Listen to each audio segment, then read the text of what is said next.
ഇന്ന് ഞാൻ പരിചയപ്പെടുത്താൻ പോകുന്നത് നമ്മളിൽ ചിലർക്കെങ്കിലും ഉപകാരപ്പെടുന്ന ഒരു OTC പ്രോഡക്റ്റാണ്. അതായത് പ്രിക്ലി ഹീറ്റ് പൗഡർ. എന്താണ് പ്രിക്ലി ഹീറ്റ് അല്ലെങ്കിൽ ഹീറ്റ് റാഷസ്? അറിയാം, ഇപ്പോൾ GCC കൺട്രീസിലൊക്കെ ചൂട് കനക്കുകയാണ്. അതുകൊണ്ട് ഇൻഡോറിൽ വർക്ക് ചെയ്യുന്നവരുണ്ടാകാം, ഔട്ട്ഡോറിൽ വർക്ക് ചെയ്യുന്നവരുണ്ടാകും. എക്സസീവ് ആയിട്ടുള്ള ഹീറ്റ് കാരണം അല്ലെങ്കിൽ ഹ്യൂമിഡിറ്റി കാരണം നമ്മുടെ ശരീരത്തിലെ സ്വെറ്റ് ഗ്ലാൻഡ് ബ്ലോക്ക് ആയിട്ട് ഉണ്ടാകുന്ന ഒരു പ്രശ്നമാണ് പ്രിക്ലി ഹീറ്റ് അല്ലെങ്കിൽ ഹീറ്റ് റാഷസ് അല്ലെങ്കിൽ ചൂട് കുരു എന്നൊക്കെ മലയാളത്തിൽ നമ്മൾ പറയും.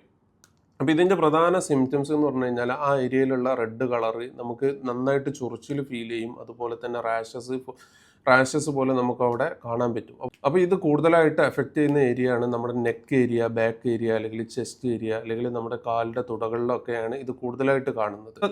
അപ്പോൾ ഇത് നമുക്ക് എങ്ങനെ പ്രിവെൻറ്റ് ചെയ്യാൻ പറ്റും എന്ന് വെച്ച് കഴിഞ്ഞാൽ നമുക്ക് ലൂസ് ഡ്രസ്സ് കാര്യങ്ങൾ നമുക്ക് ധരിച്ചു കഴിഞ്ഞാൽ നമുക്കിത് പ്രിവെൻറ്റ് ചെയ്യാൻ പറ്റും. രണ്ടാമത്തത് ഈ പ്രിക്ലി ഹീറ്റ് പൗഡർ. ഇത് നമുക്ക് ഫാർമസികളിലൊക്കെ അവൈലബിൾ ആണ്. ഇത് നമ്മൾ രാവിലെ ഡ്യൂട്ടിക്ക് പോകുന്നതിന് മുന്നേ നമ്മുടെ ശരീരത്തിൽ യൂസ് ആക്കി കഴിഞ്ഞാൽ ഇങ്ങനത്തെ പ്രശ്നങ്ങൾ ഒരു പരിധി വരെ നമുക്ക് ഒഴിവാക്കാൻ പറ്റും. അതുപോലെ തന്നെ ഇത് നമുക്ക് പ്രധാനമായിട്ടും യൂസ് ചെയ്യാൻ പറ്റും. നമ്മളെല്ലാവരും ഷൂ യൂസ് ചെയ്യുന്നവരാണ്. രാവിലെ നമ്മൾ ഡ്യൂട്ടിക്ക് പോയത് മുതൽ തിരിച്ചു വരുന്നത് വരെ 8-10 മണിക്കൂർ നമ്മൾ കണ്ടിന്യൂസ് ആയിട്ട് ഷൂ യൂസ് ചെയ്യുന്നവരാണ്. അപ്പോൾ ഷൂ റിമൂവ് ചെയ്യുന്ന സമയത്ത് ചിലർക്ക് എക്സസീവ് ആയിട്ടുള്ള ഹീറ്റ് കാരണം അല്ലെങ്കിൽ ലോങ് ടൈം യൂസ് കാരണം നമ്മുടെ കാലിൻ്റെ വിരലുകൾക്കിടയിൽ വിള്ളലുകൾ അല്ലെങ്കിൽ ഫംഗൽ ഇൻഫെക്ഷൻ, മുറികൾ വരാൻ സാധ്യതയുണ്ട്.